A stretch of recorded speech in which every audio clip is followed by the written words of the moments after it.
میرے دوستو، انسان کو کل عقل بھی مل جائے تو پھر بھی اللہ کی حکمت کا وہ احاطہ نہیں کر سکتا۔ رب کریم کو زیادہ پتہ ہے کہ ہمارے لیے کون سی چیز بہتر ہے اور کون سی چیز ہمارے لیے نقصان کا باعث ہے۔ اللہ تبارک و تعالی کی حکمت یہ چاہتی ہے کہ میرے بندے پریشان نہ ہوں۔ رب یہ چاہتا ہے کہ میرے بندے کسی جگہ پہ بھی دقت اور پریشانی کا شکار نہ ہو، تو اللہ تبارک و تعالی نے راہ اعتدال اختیار کرنے کا حکم ارشاد فرمایا کہ تم اعتدال کے رستوں پہ چلو، معتدل زندگی گزارو، افراط و تفریط سے بچو۔ آج جس معاشرے میں ہم وقت گزار رہے ہیں، اس معاشرے میں ہم اس بات کو سمجھنے سے قاصر ہیں کہ اصل ہمارا مسئلہ کیا ہے۔ ہمارا اصل جو مسئلہ ہے اس کی شناخت ہمیں کیسے ہوگی اور ہم پھر اس تک رسائی کس انداز میں حاصل کر پائیں۔ ہم ہمیشہ اپنی آمدن بڑھانے کے چکر میں رہتے ہیں، ایک کام اور شروع کر لیں، پارٹ ٹائم جاب شروع کر لیں، کوئی سائیڈ بزنس اس کا آغاز کر لیں۔ ہماری جو دوڑ لگی ہوئی ہے وہ لگی ہے کام بڑھانے میں، آمدن بڑھانے میں، حالانکہ اسلام ہمیں یہ کہتا ہے کہ تو آمدن بڑھانے کے چکر میں نہ پڑ، اصل بات یہ ہے کہ تو اپنے خرچے کنٹرول کر۔ تنگ انسان وہ نہیں ہوتا جس کی آمدن تھوڑی ہوتی ہے، یہ توجہ کیجیے گا میری بات، یہ قیمتی بات ہے اور گفتگو ساری کا لب لباب ہے۔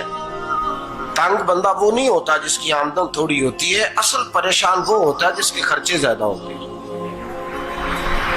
اور ہمارا جو روزمرہ کا نقصان ہو رہا ہے نا، وہ آمدن کے معاملات میں نہیں ہو رہا۔ بنیادی نقص جو واقعہ ہو رہا ہے وہ یہ ہے کہ ہمارے اخراجات زیادہ، اور وہ اخراجات کسی اور نے نہیں بڑھائے، وہ خرچے ہم نے خود بڑھا لیے ہیں اور اب ہمیں اس کا نقصان بھگتنا پڑ رہا ہے۔ اور اگر آپ صحیح معنوں میں ٹٹولیں تو جو بہت امیر لوگ ہیں وہ تو ان خرچوں سے بچ گئے۔ میں نے بہت سارے ایسے ختمات میں شرکت کی ہے، میں بہت ساری ایسی جگہوں پہ گیا ہوں کہ جہاں لوگوں نے بڑا مختصر سا ختم دلایا ہے تو ہو گیا ہے ختم۔ ختم کے معاملے میں کب کسی نے پابندی لگائی ہے کہ اس میں 200 آدمی شریک ہوگا تو تب یہ سال ثواب صحیح ہو سکے گا؟ کون کہتا ہے؟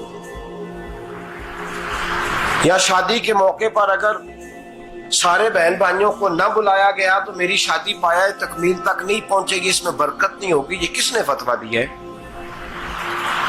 معتدل زندگی کا اسلام حکم دیتا ہے۔ میں پڑھ رہا تھا کہ ایک بہت بڑا صدر ہے، غالباً سوڈان کے صدر کی بات ہو رہی تھی، تو اپنے بیٹے کی بارات لے کے گیا تو 4 لوگ گئے ہیں بارات، اور 15 لوگوں کا اس نے اہتمام کیا اپنے گھر میں کھانا کھانے کا۔ تو کیا شادی ہو گئی کہ رک گئی؟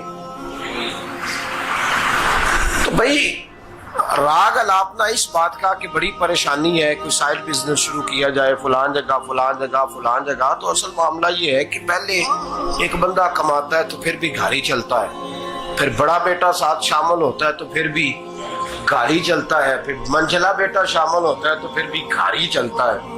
جو رونا دادا جی رویا کرتے تھے کہ بڑی مصیبت ہے، بڑی مشکل ہے، گاؤں میں رہ اکیلے ہوتے تھے اور وہ 5 بچوں کو اور 4 بچیوں کو وہ پالتے تھے، تو جو وہاں پریشانی تھی وہی آج پریشانی شہر میں آ کر پڑھ لکھ کر موٹی تنخواہ لے کر وہی پریشانی ہمیں ہے۔ تو میں جس نتیجے پہ پہنچا ہوں اس کو پڑھ کے، قرآن مجید کی چند آیات کو دیکھ کر اور اس مفہوم کی جو حدیثیں کتب احادیث میں پائی جاتی ہیں اور ہمارے بزرگوں نے ہمیں جو مزاج اس حوالے سے دیا ہے، میں اس نتیجے پہ پہنچا ہوں کہ مسئلہ آمدن کا نہیں، مسئلہ خرچے کا ہے۔ ہمارے خرچے بنیادی طور پر زیادہ، اور اگر پھر ہم زیادہ بوجھ خواتین پہ ڈالتے ہیں کہ وہ مطالبے زیادہ کرتی ہیں، اور اگر آپ مجھ سے پوچھیں تو خواتین کی بھی اگر کسی جگہ کوئی عادت خراب ہوتی ہے تو اس میں اصل کردار اس کا ہوتا ہے جو وہ عادت خراب تو کیوں اپنے گلے سے اتار کے